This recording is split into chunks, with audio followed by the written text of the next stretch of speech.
Joseph and His Friend, A Story of Pennsylvania. Chapter 4. Miss Blessing Calls on Rachel Miller. On the following Saturday afternoon, Rachel Miller sat at the front window of the sitting room and arranged her light task of sewing and darning with a feeling of unusual comfort. The household work of the week was over. The weather was fine and warm, with a brisk drying breeze, for the hay on the hill field, the last load of which Joseph expected to have in the barn before his 5 o'clock supper was ready. As she looked down the valley, she noticed that the mowers were still swinging their way through Hunter's grass, and that Cunningham's corn sorely needed working. There was a different state of things on the Aston place. Everything was done and well done, up to the front of the season. The weather had been fortunate, it was true, but Joseph had urged on the work with a different spirit. It seemed to her that he had taken a new interest in the farm. He was here and there, even inspecting with his own eyes the minor duties which had been formerly entrusted to his man Dennis. How could she know that this activity was the only outlet for a restless heart? If any evil should come of his social recreation, she had done her duty, but no evil seemed likely. She had always separated his legal from his moral independence.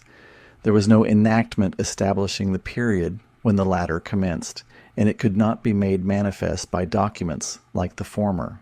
She would have admitted certainly that her guardianship must cease at some time, but the thought of making preparation for that time had never entered her head. She only understood conditions, not the adaptation of characters to them. Going back over her own life, she could recall but little difference between the girl of 18 and the woman of 30. There was the same place in her home, the same duties, the same subjection to the will of her parents, no exercise of independence or self-reliance anywhere, and no growth of those virtues beyond what a passive maturity brought with it. Even now she thought very little about any question of life in connection with Joseph. Her parents had trained her in the discipline of a rigid sect, and she could not dissociate the idea of morality from that of solemn renunciation. She could not say that social pleasures were positively wrong, but they always seemed to her to be enjoyed on the outside of an open door labeled temptation, and who could tell what lay beyond? Some very good people, she knew, were fond of company and made merry in an innocent fashion. They were of mature years and settled characters, and Joseph was only a boy. The danger, however, was not so imminent. No fault could be found with his attention to duty, and a chance so easily escaped was a comfortable guarantee for the future. In the midst of this mood, we can hardly say train of thought, she detected the top of a carriage through the bushes fringing the lane. The vehicle presently came into view. Anna Warriner was driving, and there were 2 other ladies on the back seat. As they drew up at the hitching post on the green, she recognized Lucy Henderson getting out, but the airy creature who sprang after her, the girl with dark falling ringlets, could it be the stranger from town? The plain, country-made gingham dress, the sober linen collar, the work bag on her arm. Could they belong to the stylish young lady whose acquaintance had turned Anna's head? A proper spirit of hospitality required her to meet the visitors at the gate, so there was no time left for conjecture. She was a little confused, but not dissatisfied at the chance of seeing the stranger. "We thought we could come for an hour this afternoon without disturbing you," said Anna Warriner. "Mother has lost your receipt for pickling cherries, and Bob said you were already through with the hay harvest, and so we brought Julia along. This is Julia Blessing." "How do you do?" said Miss Blessing, timidly extending her hand and slightly dropping her eyelids. She then fell behind Anna and Lucy, and spoke no more until they were all seated in the sitting room. "How do you like the country by this time?" Rachel asked, feeling that a little attention was necessary to a new guest. "So well that I think I shall never like the city again," Miss Blessing answered. "This quiet, peaceful life is such a rest, and I really never before knew what order was, and industry, and economy." She looked around the room as she spoke and glanced at the barn through the eastern window. "Yes, your ways in town are very different," Rachel remarked. "It seems to me, now, that they are entirely artificial. I find myself so ignorant of the proper way of living that I should be embarrassed among you, if you were not all so very kind, but I am trying to learn a little." "Oh, we don't expect too much of townsfolks," said Rachel in a much more friendly tone. And we're always glad to see them willing to put up with our ways, but not many are." "Please don't count me among those," Miss Blessing exclaimed. "No, indeed, Miss Rachel," said Anna Warriner. "You'd be surprised to know how Julia gets along with everything, don't she, Lucy?" "Yes, she's very quick," Lucy Henderson replied. Miss Blessing cast down her eyes, smiled, and shook her head. Rachel Miller asked some questions which opened the sluices of Miss Warriner's gossip, and she had a good store of it. The ways and doings of various individuals were discussed, and Miss Blessing's occasional remarks showed a complete familiarity with them. Her manner was grave and attentive, and Rachel was surprised to find so much unobtrusive good sense in her views. The reality was so different from her previously assumed impression that she felt bound to make some reparation. Almost before she was aware of it, her manner became wholly friendly and pleasant. "May I look at your trees and flowers?" Miss Blessing asked, when the gossip had been pretty well exhausted. They all arose and went out on the lawn. Rose and woodbine, phlox and verbena, passed under review. And then the long, rounded walls of box attracted Miss Blessing's eye. This was a feature of the place in which Rachel Miller felt considerable pride, and she led the way through the garden gate. Anna Warriner, however, paused and said, "Lucy, let us go down to the spring house.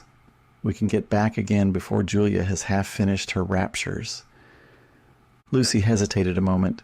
She looked at Miss Blessing, who laughed and said, "Oh, don't mind me," as she took her place at Rachel's side. The avenue of box ran the whole length of the garden, which sloped gently to the south. At the bottom, the green walls curved outward, forming 3/4 of a circle, spacious enough to contain several seats. There was a delightful view of the valley through the opening. "The loveliest place I ever saw," exclaimed Miss Blessing, taking one of the rustic chairs. "How pleasant it must be when you have all your neighbors here together." Rachel Miller was a little startled, but before she could reply, Miss Blessing continued, "There is such a difference between a company of young people here in the country and what is called a party in the city. There it is all dress and flirtation and vanity, but here it is only neighborly visiting on a larger scale. I have enjoyed the quiet company of all your folks, so much the more because I felt that it was so very innocent. Indeed, I don't see how anybody could be led into harmful ways here." "I don't know," said Rachel. "We must learn to mistrust our own hearts." "You are right. The best are weak of themselves, but there is more safety where all have been brought up unacquainted with temptation.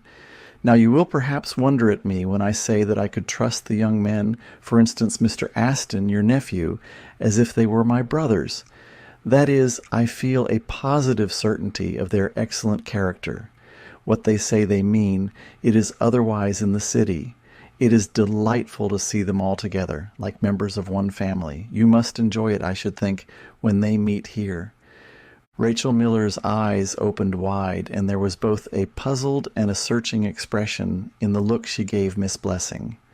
The latter, with an air of almost infantine simplicity, her lips slightly parted, accepted the scrutiny with a quiet cheerfulness which seemed the perfection of candor. "The truth is," said Rachel slowly, "this is a new thing. I hope the merrymakings are as innocent as you think, but I'm afraid they unsettle the young people after all." "Do you really?" exclaimed Miss Blessing. "What have you seen in them which leads you to think so? But no, never mind my question. You may have reasons which I have no right to ask. Now I remember Mr. Aston telling Anna and Lucy and myself how much he should like to invite his friends here if it were not for a duty which prevented it, and a duty, he said, was more important to him than a pleasure. "Did Joseph say that?" Rachel exclaimed. "Oh, perhaps I oughtn't to have told it," said Miss Blessing, casting down her eyes and blushing in confusion. "In that case, please don't say anything about it. Perhaps it was a duty towards you, for he told me that he looked upon you as a second mother." Rachel's eyes softened, and it was a little while before she spoke. "I've tried to do my duty by him," she faltered at last, "but it sometimes seems an unthankful business, and I can't always tell how he takes it. And so he wanted to have a company here?" "I am so sorry I said it," cried Miss Blessing. "I never thought you were opposed to company, on principle. Miss Chaffinch, the minister's daughter, you know, was there the last time, and really, if you could see it, but it is presumptuous in me to say anything. Indeed, I am not a fair judge, because these little gatherings have enabled me to make such pleasant acquaintances, and the young men tell me that they work all the better after them." "It's only on his account," said Rachel. "Nay, I'm sure that the last thing Mr. Aston would wish would be your giving up a principle for his sake. I know from his face that his own character is founded on principle, and besides, here in the country, you don't keep count of hospitality as they do in the city, and feel obliged to return as much as you receive. So if you will try to forget what I have said—" Rachel interrupted her. "I meant something different. Joseph knows why I objected to parties. He must not feel under obligations which I stand in the way of his repaying. If he tells me that he should like to invite his friends to this place, I will help him to entertain them." "You are his second mother indeed," Miss Blessing murmured, looking at her with a fond admiration, "and now I can hope that you will forgive my thoughtlessness. I should feel humiliated in his presence if he knew that I had repeated his words, but he will not ask you, and this is the end of any harm I may have done." "No," said Rachel, "he will not ask me, but won't I be an offense in his mind?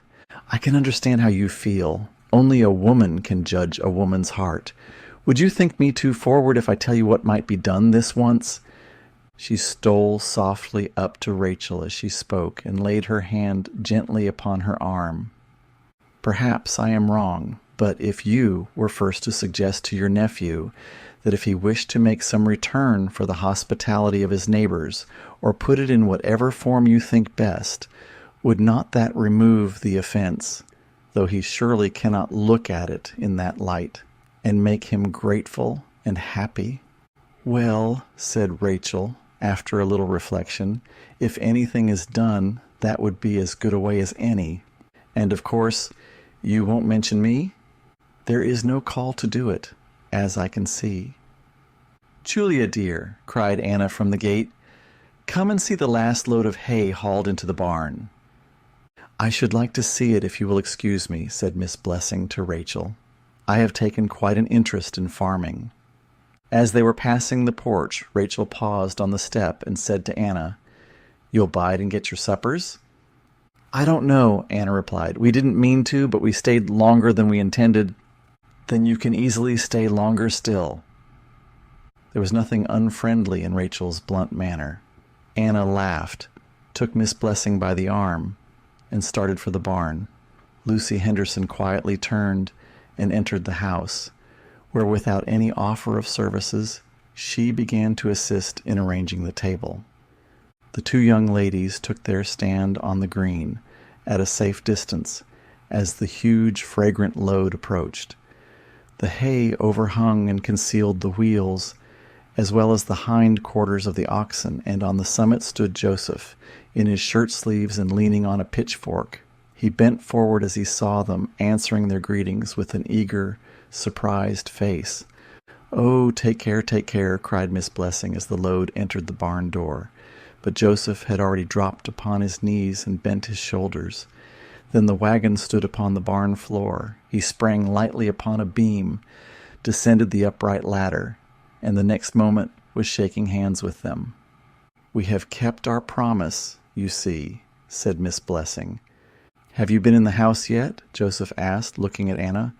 "Oh, for an hour past, and we are going to take supper with you." "Dennis!" cried Joseph. turning towards the barn. "We will let the load stand tonight." "How much better a man looks in shirt-sleeves than in a dress coat," remarked Miss Blessing aside to Anna Warriner, but not in so low a tone as to prevent Joseph from hearing it. "Why, Julia, you are perfectly countrified. I never saw anything like it," Anna replied. Joseph turned to them again with a bright flush on his face. He caught Miss Blessing's eyes full of admiration before the lids fell modestly over them. "So you've seen my home already?" he said, as they walked slowly towards the house. "Oh, not the half yet," she answered in a low, earnest tone. "A place so lovely and quiet as this cannot be appreciated at once. I almost wish I had not seen it.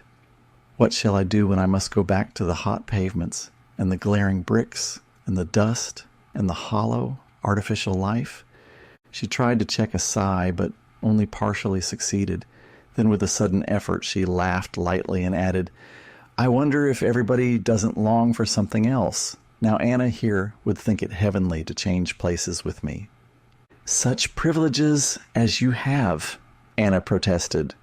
"Privileges?" Miss Blessing echoed. "The privilege of hearing scandal, of being judged by your dress, of learning the forms and manners instead of the good qualities of men and women? No. Give me an independent life." "Alone?" suggested Miss Warriner. Joseph looked at Miss Blessing, who made no reply. Her head was turned aside, and he could well understand that she must feel hurt at Anna's indelicacy. In the house, Rachel Miller and Lucy had, in the meantime, been occupied with domestic matters. The former, however, was so shaken out of her usual calm by the conversation in the garden that in spite of prudent resolves to keep quiet, she could not restrain herself from asking a question or two. "Lucy," said she, "how do you find these evening parties you've been attending?" "They are lively and pleasant. At least, everyone says so." "Are you going to have any more?" "It seems to be the wish," said Lucy, suddenly hesitating as she found Rachel's eyes intently fixed upon her face. The latter was silent for a minute, arranging the tea service, but she presently asked again, "Do you think Joseph would like to invite the young people here?" "She has told you!" Lucy exclaimed in unfeigned irritation. "Miss Rachel, don't let it trouble you a moment. Nobody expects it of you." Lucy felt immediately that her expression had been too frankly positive, but even the consciousness thereof did not enable her to comprehend its effect. Rachel straightened herself a little and said, "Indeed," in anything but an amiable tone. She went to the cupboard and returned before speaking again. "I didn't say anybody told me," she continued. "It's likely that Joseph might think of it, and I don't see why people should expect me to stand in the way of his wishes." Lucy was so astonished that she could not immediately reply, and the entrance of Joseph and the two ladies cut off all further opportunity of clearing up what she felt to be an awkward misunderstanding. "I must help too," cried Miss Blessing, skipping into the kitchen after Rachel. "That is one thing at least which we can learn in the city. Indeed, if it wasn't for housekeeping, I should feel terribly useless." Rachel protested against her help, but in vain. Miss Blessing had a laugh and a lively answer for every remonstrance, and flitted about in a manner which conveyed the impression that she was doing a great deal. Joseph could scarcely believe his eyes when he came down from his room in fresh attire, and beheld his aunt not only so assisted, but seeming to enjoy it. Lucy, who appeared to be ill at ease, had withdrawn from the table, and was sitting silently beside the window.